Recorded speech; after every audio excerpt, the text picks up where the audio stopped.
course, we are joined now by Fox NFL analyst Mark Schlereth. What up, Stink? Good to see you. Good to see you guys. Good to be on the program. It's great. It's Good. great. Things are good. Good. That's what I want to know. Yeah. NFL, that's what I wanted to know, that you're great. All right, I'm out. Good. Thanks for being with us. Yeah. NFL owners unanimously approved a national anthem policy yesterday. The policy requires players to stand if they're on the field with the option to stay in the locker room during the anthem. Teams will be fined if their players or personnel do not follow the new protocol. NFL Commissioner Roger Goodell said, quote, "We want people to be respectful of the national anthem." Mark Schlereth, I'll start with you. What do you make of this new anthem policy? Well, I mean, again, the narrative on this whole scenario was never about disrespecting the national anthem or the flag. And I listened to your eloquent conversation about Sterling Brown, and I told you in the hallway, I have never one time in my life thought about telling my kids what to do in case they were pulled over, because there is a difference in the way white people and black people are treated by the police. So it's never even crossed my mind to have that conversation with my kids, and that breaks my heart that my African-American friends have had to have, every one of them I know have had to have that conversation. And that's sad. And so this has never been about disrespecting our national anthem. As a matter of fact, it was a sit-down by Colin Kaepernick originally, and Nate Boyer, Green Beret Nate Boyer, is the one who cajoled him in right to say, hey, kneel, because it's not disrespectful. We would see it more of a sign of respect. Right. And so, but again, the narrative, right? What was the tee-up question that you just asked me? What was the narrative is that it's disrespectful to our country or to our anthem, and that has never been the intent from Colin Kaepernick or any of the other players. It's really to draw awareness to what we just saw with Sterling Brown, who on a traffic violation got tased by the Milwaukee police. That's what this whole thing has been about from the start, and I understand being a business owner. You understand being a business owner, if things on the surface, even perception becomes reality. So if the perception by the American people and by our president and everybody else saying this is disrespectful, everybody buys into that, well, then that hurts your business. And I understand from an owner standpoint, they're concerned about their business, as well they should be. But again, the narrative has become disrespect, and it really has never been about that from the player standpoint. It's been even the way most shows or whatever, news or sports, put it on the screen. Anthem protests is how it's been. That's not what they're protesting. Right. If someone does a march, that is not a traffic protest. Like that, they're just marching through the streets. This is so frustrating, because I do understand that because the discussion has been hijacked, because the discussion became this is disrespect of the troops, even though you have countless troops, active service members saying, I kneel in solidarity with the NFL players, that it's been disrespectful of the anthem, even though you have every player, every single player that has taken a knee or was sitting or raising a fist has gone out of their way to say, we are not disrespecting. We are not disrespecting the country. We are striving for a better country. But you're right that it has been hijacked to a degree to where that is how people view it.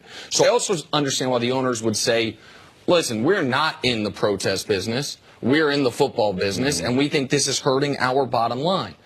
What is so incredibly frustrating to me is I truly believe in my heart that the people angriest about this, the loudest people, whether it's politicians or football fans or just television viewers, they are not angry about how the players are protesting.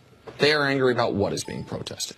I think because if this were the exact same thing, sitting and then kneeling, and Colin Kaepernick and the other players were asked, why are you doing this? And the answer was, I'll be honest with you, I think our troops who return home from war defend that flag more than anyone. I think they are mistreated. I think the VA system's a mess. I don't think we take care of them. And I won't stand for the flag until we stand for them. The people angriest about the disrespect of the flag would be standing and applauding. The problem is not the method of protest. The problem has always been what they're protesting.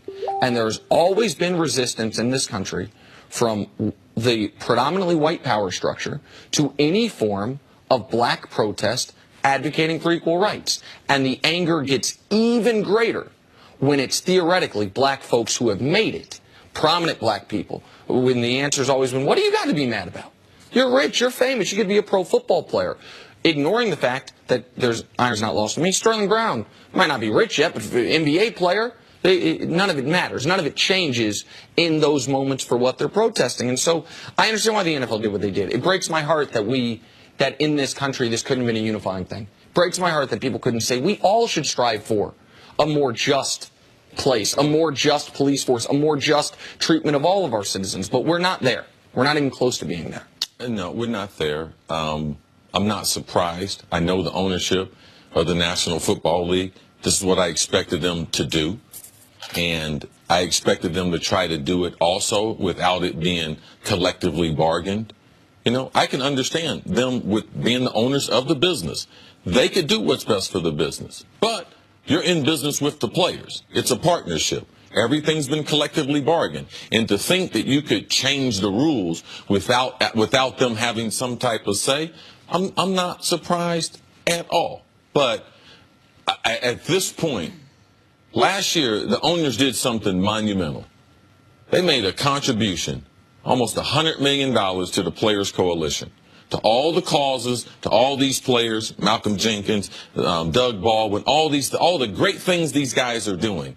Now, it's just going to be just an afterthought. Like, we'll never talk about that contribution they made because it should have been followed up with something. $90 million should have been followed up with a policy that took the players' voice in mind, that they did care. So for me, just like the Sterling Brown, this is just evidence. I know that they don't care.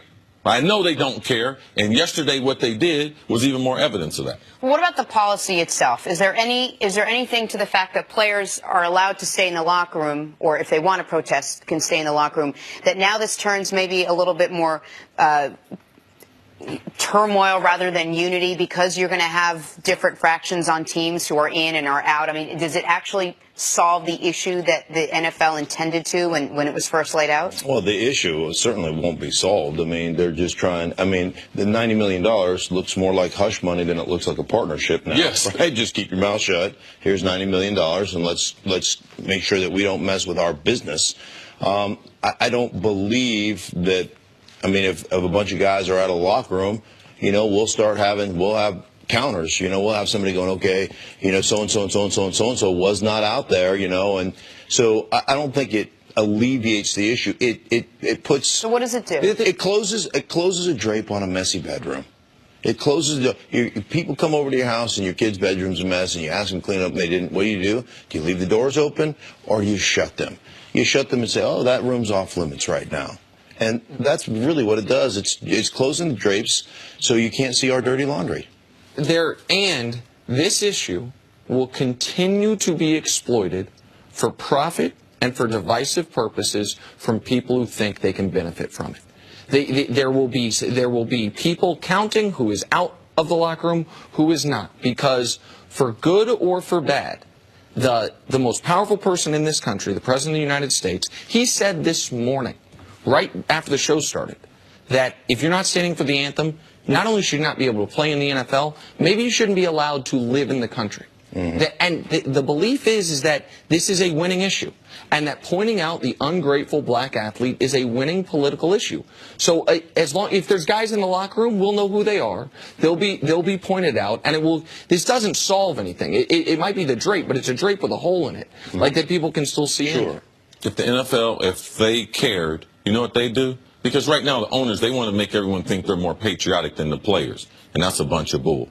You know what the owners are doing? You know what the Park Avenue NFL office is doing? They're taking money from the military. That's why they got the people standing up. They in partnership with the military. The military is paying them to have those flags, to have the soldiers on every field. Why don't we talk about that more? The NFL is benefiting from this. And based on what you said, if I got a call from Washington, D.C. right now, and they were congratulating me on something, I would consider that to be fool's gold. All right, we'll leave it there. Mark, stick around. We're back with more First Things First right after this. Discover new Dove Men Plus Care Foaming Body.